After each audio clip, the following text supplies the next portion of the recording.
Yechezk'el, Ezekiel chapter 46. This is what Adonai Elohim says: The east gate of the inner courtyard is to be shut on the 6 working days, but on Shabbat is to be open, and on Rosh Hashanah it is to be open. The prince is to enter by way of the outer vestibule of the gate and stand by the support of the gate. The Kohanim are to prepare his burnt offering and peace offerings.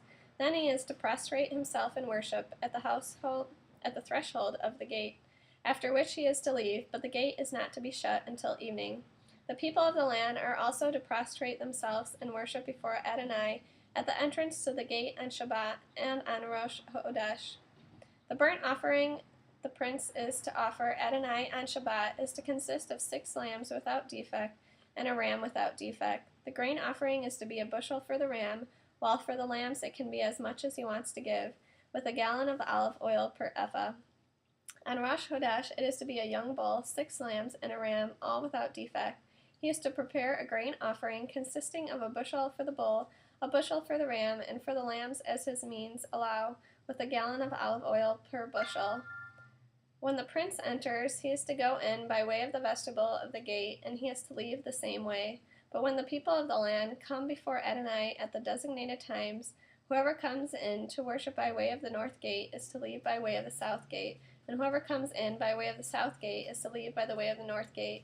He is not to go back out through the gate by which he entered, but is to exit straight ahead of him. On these occasions, the prince is to be among them when they enter, and when they leave, they are to leave together. At the festivals and at designated times, the grain offering is to be a bushel for a young bull and a bushel for a ram, while for the lambs it can be as much as he wants to give, with a gallon of olive oil per bushel.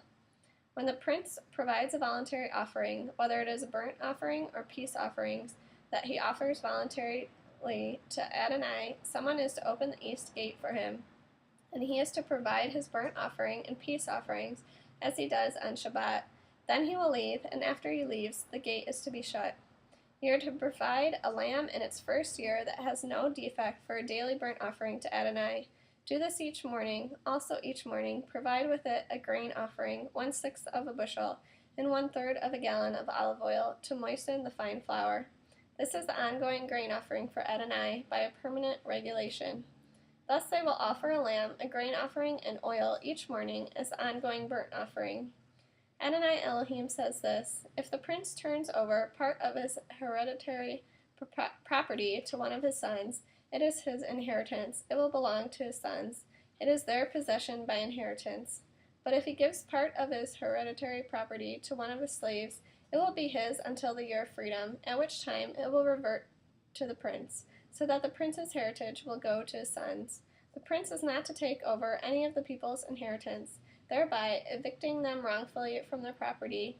He is to give his sons an inheritance out of his own property, so that none of my people will be driven off their property. Next he brought me through the entry at the side of the gate into the holy rooms facing north that were for the Kohanim, priests. At their far west end I saw a place about which he said to me, This place where the Kohanim will boil the guilt offerings and sin offerings and bake the grain offerings. In this way they won't have to bring them into the outer courtyard and risk transmitting holiness to the people. He took me into the outer courtyard and had me pass by the 4 corners of the courtyard, and there in each corner of the courtyard was another courtyard. And the 4 corners of the courtyard were enclosed courtyards, 70 feet long and 52.5 feet. The 4 courtyards in the corners were the same size. There was a wall around each of the 4, with open stoves all around the bases of the walls. He said to me, These are the stoves where those serving in the house will boil the people's sacrifices.